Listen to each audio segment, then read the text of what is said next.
Welcome to our casual chats. We are chatting about all things business development and marketing for law firm professionals, but also for lawyers and anyone else working in the legal industry. We just have conversations about things that happened in our careers, things that we liked, but also things that we disliked. And yeah, we'd love for you to listen to us, ask any questions so we can address it the next time we chat in this beautiful studio.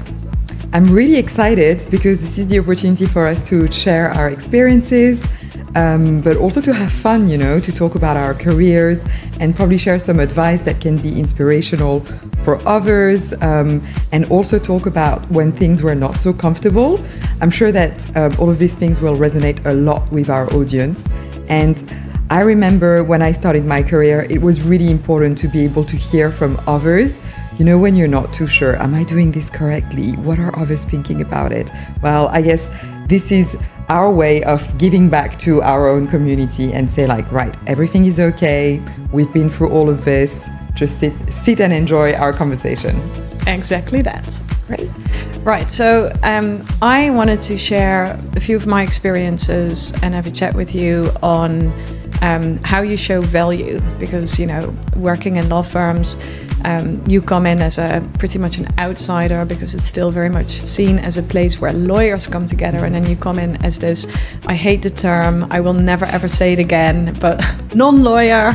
And then, you feel the urge to show I can also do something, I'm good at what I do. I've got experience and I've got a really good degree and I've got great background and skills. But maybe it's because the environment is really quite overwhelming with people who are, very, very well educated, have spent many, many years getting to a place to where they were. But I've done that as well. I've gone through degrees. I've spent 5 years studying to get to where I was when I joined a law firm. But yet still, I felt the urge to show value. Does that resonate with you? 100%. And I think it's also because, as you said, we have studied, and I have also studied for many years. I actually studied marketing and advertising, but I had no knowledge of the role of what someone working in marketing or business development, what kind of value you would add to a law firm. It was a completely different sector, industry that I had never been exposed to.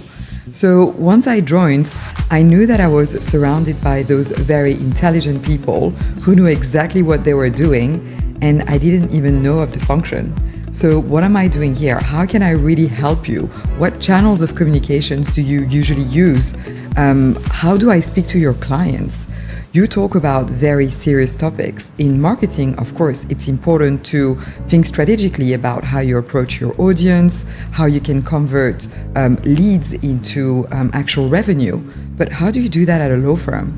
Yeah, nobody tells you, right? Nobody told me. Yeah, you have to figure it out. I think that's the first bit that really overwhelmed me maybe from the start. It's I felt quite lonely. I was given this role after I spent a couple of months at reception, and I found out, okay, maybe that's not the place where I should be.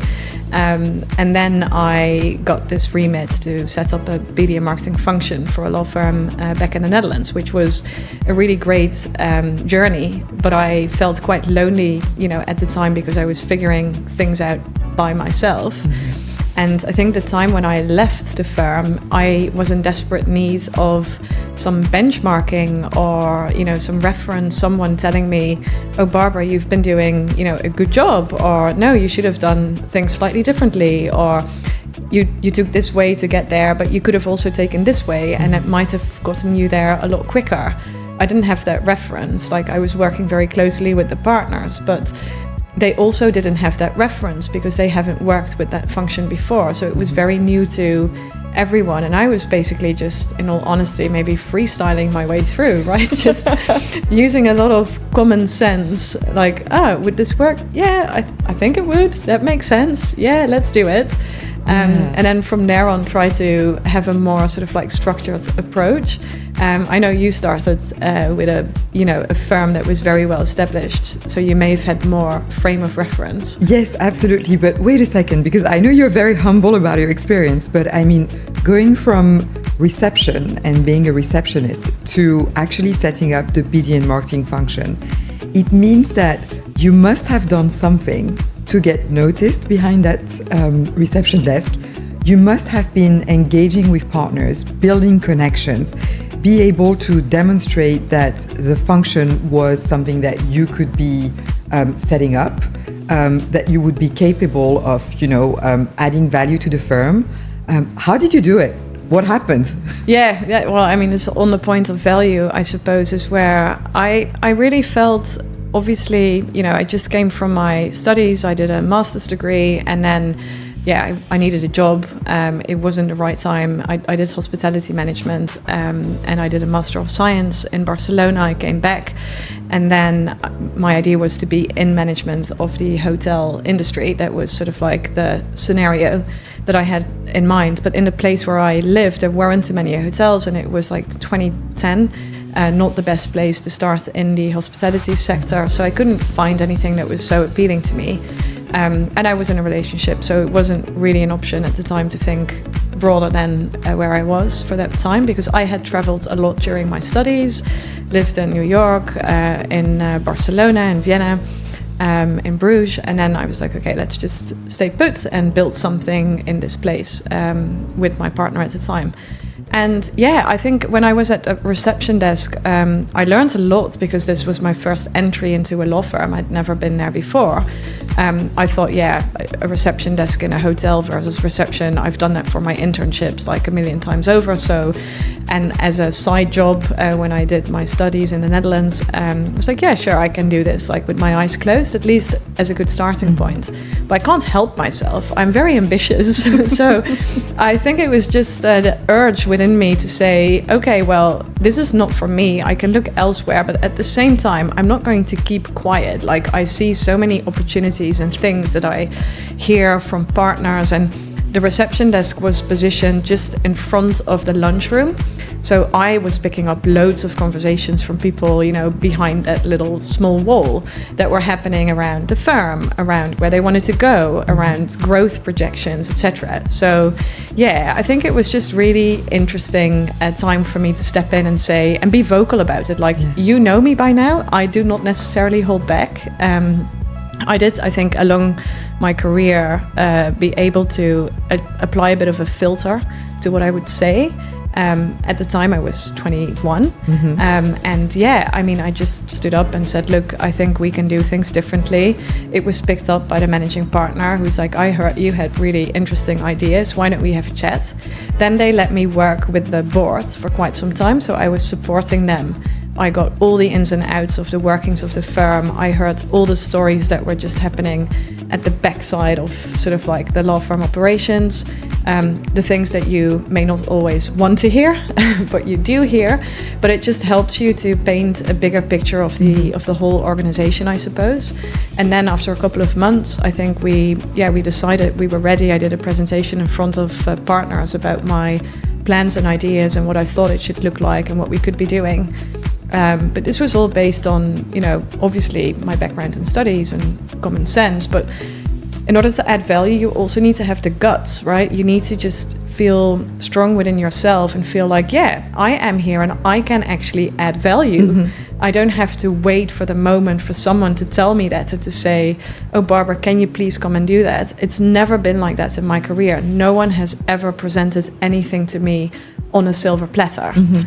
This is an incredible story, first of all. It's so interesting, so inspiring. And I find that in this role at the reception, it's fantastic because you got a lot of exposure. You got exposure to all of the lawyers. Exactly. People who were I knew working everyone. at the firm.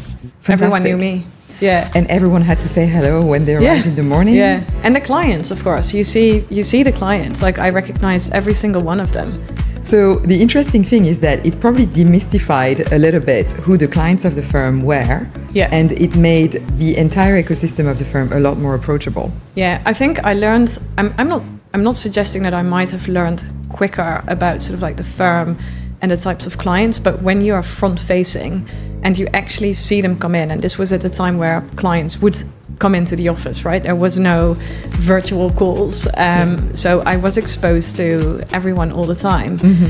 While I didn't have that context, and maybe many receptionists will never have that context because they don't look for that context. They look to do the job description. But for me, it was instantly, seeing the opportunity and thinking, well, actually, okay, if this company is working with us in our firm, then what is it that our firm does for them? And I wanted to really understand, and it extends beyond sort of like the what can I find out for myself, but why don't I just step up to this partner? And maybe I was young and innocent and naive at the time, but I would step up to that partner and just ask him, like, I see them come in all the time. What are you guys working on? What is it that you're doing? And if it was something confidential, couldn't be shared, they would say. But I think most of them were actually quite appealed by the fact that I would get up to them and ask them, what is it that you're doing? Yeah. So getting a genuine interest in what people were doing at the firm. Yeah. So if I can recap a few things, a few takeaways from your experience that I think could really be super useful to quite a lot of people, I would say, well, speak to people. Yeah. Make connections. Yeah. Try to understand what the business you're supporting is doing. Yeah. Become extremely knowledgeable about it. Yeah. Ask about clients. Yeah. Get that exposure. Try to understand what they do. Be ambitious or audacious. Absolutely, 100%. Knock on doors. Share ideas with people. Try out. Go just openly. Think that it's fine if people say no.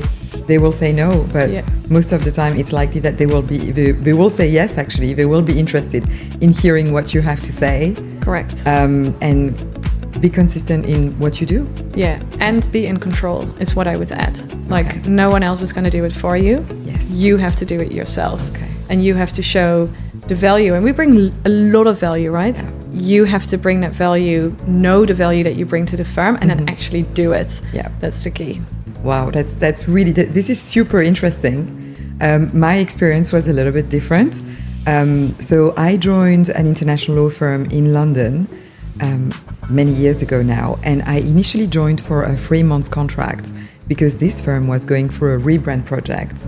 So I came in as a marketing assistant to help coordinating projects. Also, I started my career in advertising on the creative side. So I had a good eye for looking at creative materials.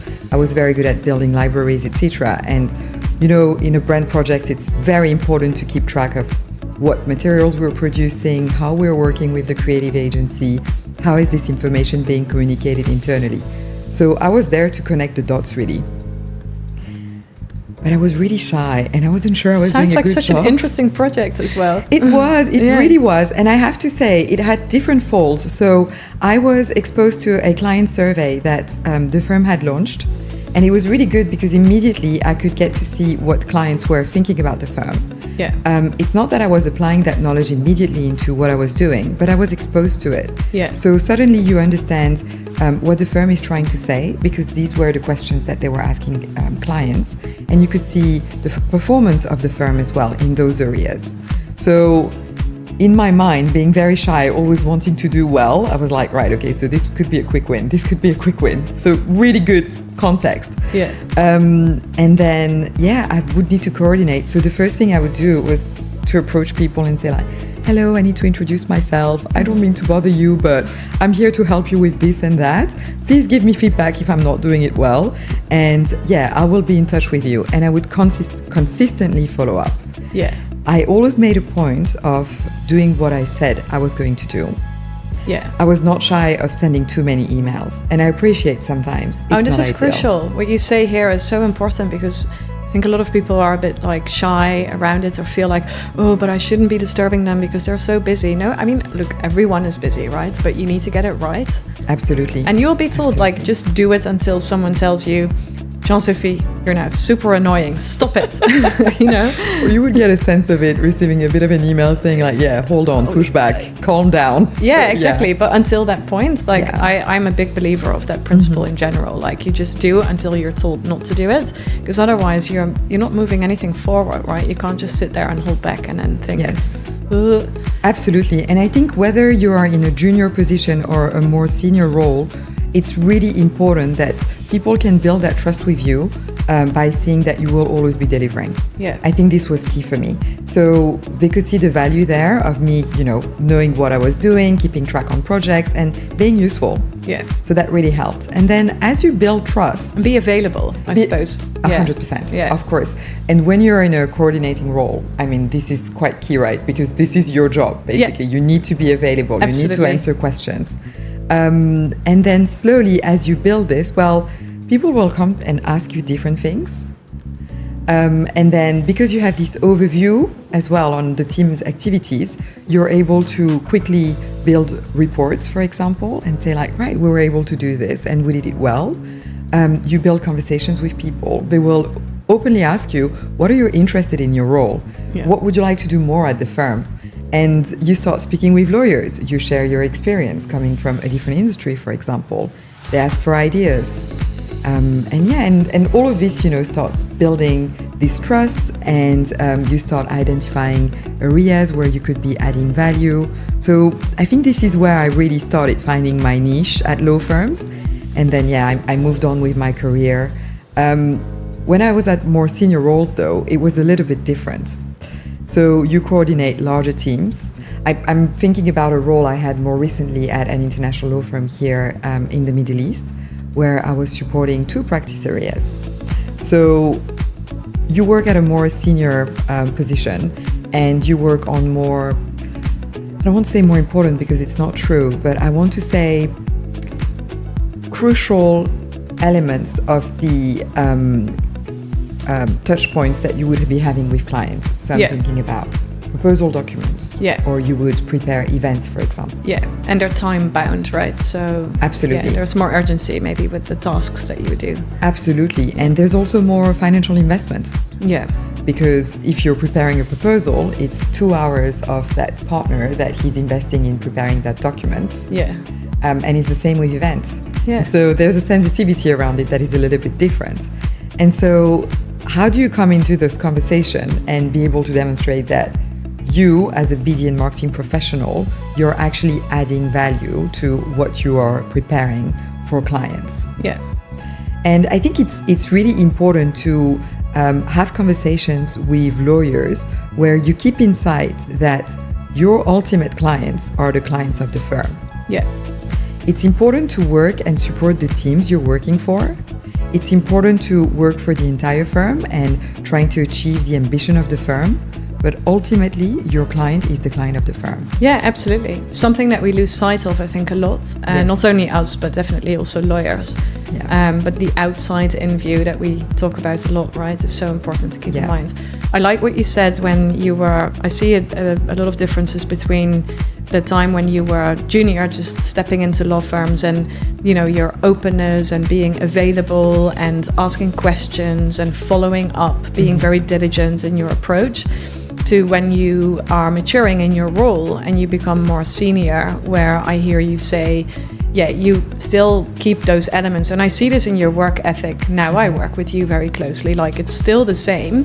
But as you mature, you obviously have to adjust it a little bit, because you simply, you're at a position where you won't be able to constantly do all of these things all the time.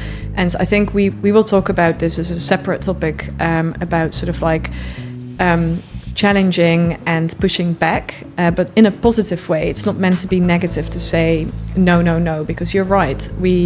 Whilst we have to keep in mind our external clients are what should inform all the decisions that we make and the marketing strategies that we put in place and the activities that we unfold. But at the same time, your internal clients, which are your partners, and we can talk about this as a separate subject for hours, I'm sure, is also something that is really important to keep in mind, that you want to be service-minded. And obviously, as saying no doesn't sound like it's very service-oriented. But it is, if you push back and challenge in the right ways, which we will address.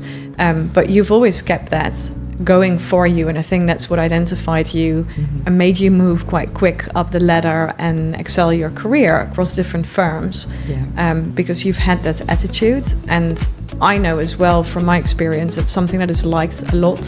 If you just sit there at your desk and just wait for people to approach you, you are never going to grow as fast, and we can't expect people to constantly approach you. So I think we have to take it back to, you are in control. Yes, absolutely. You have to decide. Yeah, absolutely. Yeah.